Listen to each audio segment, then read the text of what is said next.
The only mountain I've ever climbed is the pile of unlisted inventory in my office. And I thought we could talk about it.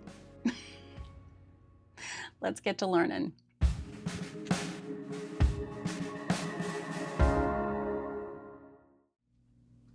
Whether you call it a death pile or a mountain of money, it doesn't matter. We all have one. So the first thing I want to tell you today is, don't worry, you are not going to be shamed by me in this video at all. I totally get it. I have more than one death pile. In fact, I am going to come clean and show you all of my death piles. And there's several. And then I'm going to show you how I tackled it little by little. I'm still tackling it. And I've already seen sales come in, and it's so motivating. And so I just want to pass that right on to you, friend, because I know what it's like to sort of shut the door on purchases we've made that we don't want to deal with. Let's get started on talking about why we even have one in the first place. I'll go first. All right, here's what happened. Story number one.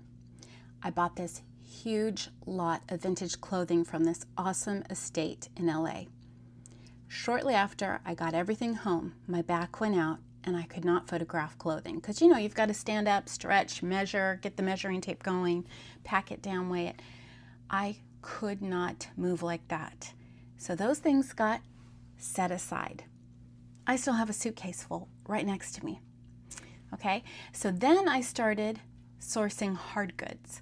I started sourcing things on eBay and Poshmark through the mail. And then when I felt better and I could walk, I started going thrifting because, you know, that's my joy. So I started bulking up on hard goods. Well, after a while, I got sick and tired of doing hard goods and I wanted to go back to clothing. So I set the excess hard goods aside and I went sourcing for clothing. During this time, I sort of semi-inherited 2 estate sales. Not a full estate sale worth, but quite a bit. One was Uncle Reuben's and one was another family friend who had passed. And so suddenly I had all of these hard goods, a little bit of clothing, and no room to put them. So they got shoved and smushed into tubs and put in my little inventory room, which is, by the way, 10 by 10. Well, that overflowed into the garage, and before you know it, my office. And now we've got quite a mess. Let me just show you.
Now that you've seen my literal dirty laundry, well, it's not really dirty. Come on, I'm not like that. This thing was piled this high. I don't know if you noticed in the video, but it turns out I have about 50 tubs of unlisted inventory. Yeah, 50. So the other night I got to work. Let's take a look. All right, step 1, messy bun so we can get it done. It's time to go when the hair gets put up. Okay, when you weren't looking, I went and found as many empty baskets in the house as I could. These are going to be used for donate, friends and family, and maybe buy, trade, sell, or consignment store. And then this will be for like smaller things so they don't fall out the cracks. Hard goods. Let's get started. Okay, where to start? So here's what I'm thinking.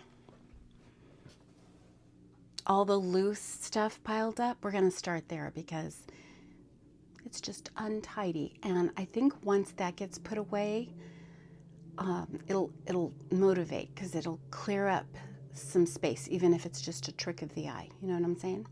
Let's start there. Some of you are behind the camera thinking, girl, you have a shopping addiction and a time management problem. And you could be right. But more importantly, I acknowledge it, and I've already done something about it. And I'm hoping you will follow suit. Let's talk about how to think about our death pile so it's not the end of us. Okay, I have a really important tip and trick wrapped up into one. What do you see? A big pile of gobbledygook, right? Okay, we're looking at our death pile wrong.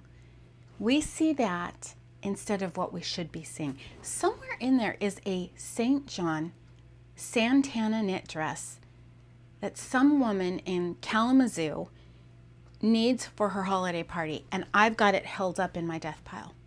There are none online in her size. I've got it. It's right there. I've got a vintage baby sleep sack stuck in there, and you know what? It's really big. They don't make them like that anymore. And it's not too warm and it's not too cool. It's just this perfect weight. And there's a woman in Florida, bear with me, she's going to the Poconos for the holidays, and she needs that thing for her extra big baby. She can't find one because there really are none on the internet. I am an internet seller and I have one, but I haven't listed it, so she can't have it yet. I'm basically holding up her vacation. You see where I'm going with this?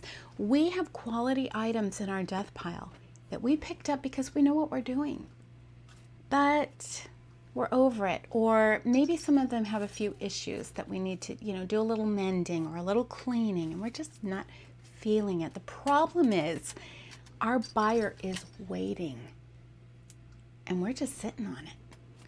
So let's animate the death pile. Let's understand that we have buyers out there waiting for our great stuff, and let's get to work. But Kelly, where to start? It's so overwhelming. I gotcha.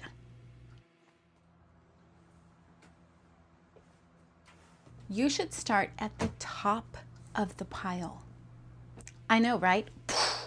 But the reason I'm emphasizing this is some resellers will suggest you start with the items that will bring back the most profit, because that'll motivate you, right?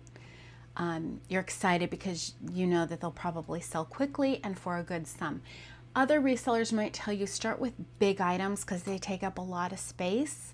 And once you photograph those and move them in inventory, you'll feel like you've freed up more space. I'm going to have to disagree with those two, only because I think the main problem is we just need to get started. We don't really need a plan. We just need to get started. So my tip is start at the top of your pile and work your way down, right?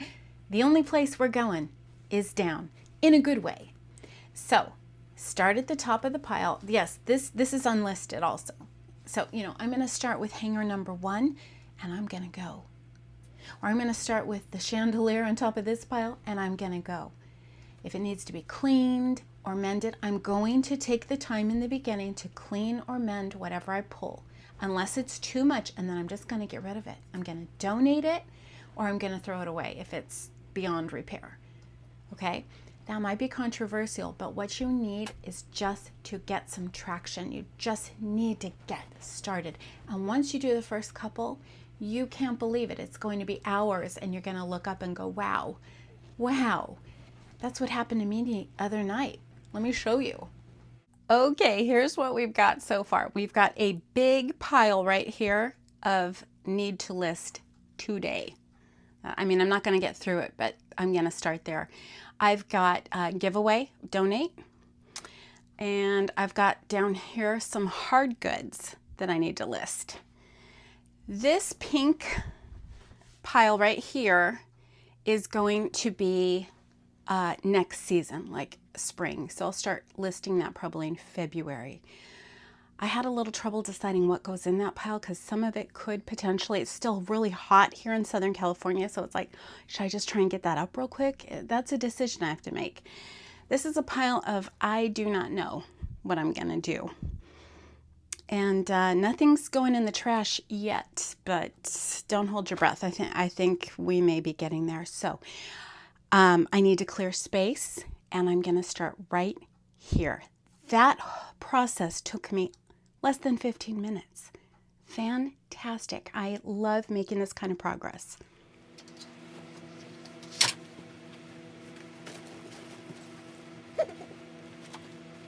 The clown suit is so cool, but it was an anomaly. It's like, how do I market this thing? I'm not going to model it, but I feel like it needs to be on a model. So I figured I could turn to ChatGPT, and it did not disappoint, as you can see in this picture here. Oh my word. I think that picture is going to really help get this sold. So as soon as I finish going through all my piles, I'm going to start photographing, and that will be the first thing I photograph.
Water break time. I am so thirsty.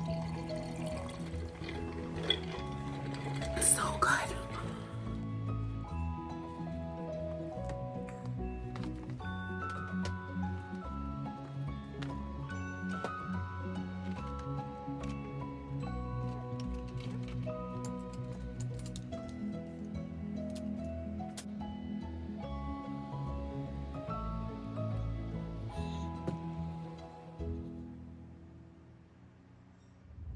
Okay, I started photographing and my phone died and it had to be charged. And I was like, you know what? This is a good time to eat dinner. It's earlier than we would normally eat, but if everyone else is on board, can I just go get food? I don't want to cook because if I get sidetracked in the kitchen, I'm not getting back to my death pile. Here I go, charging my phone in the car as I go. Grab a quick bite with the family and get right back to the death pile. No sidetracked in the kitchen. I can cook tomorrow. Let's make this easier, not harder.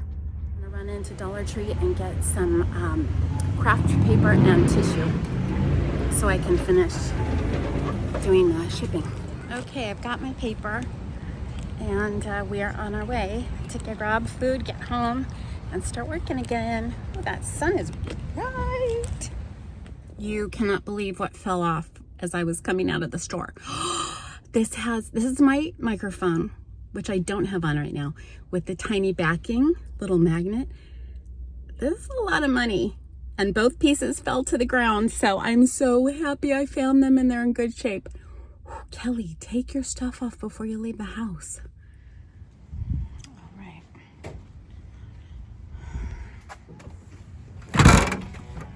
Okay guys, I was all excited. We finished dinner. I come in and avalanche. My pile of clothes to list completely fell over, dang it. It's always a little something, ain't it? Okay friends, I'm still at it. In fact, I am now ironing and it's 8:45 at night. I kind of just can't stop. I stopped for dinner and then I just kept going because you know what? The momentum, once you get started sometimes, I'm not going to say every time, but sometimes. Okay, that's it. That's this week's video on how to conquer your death pile. We talked about how we got here. Just the facts, no shame or blame. We just want to understand how it happens so that we can move on to step 2, which is starting at the top or the left and just going. In a few weeks, I'll come back to you and let you know my progress on my death piles. I'll share with you 2 additional tips: how to keep your nose to the grindstone and stay motivated, and how to keep track of your death pile sales so that you can look back and celebrate, which is my favorite part. Can't wait. Until then, friend, I want to remind you, this is one of the best jobs in the world. God provides, we just have to find it and flip it forward. Have a beautiful week. I'll see you back here next Wednesday. Bye-bye.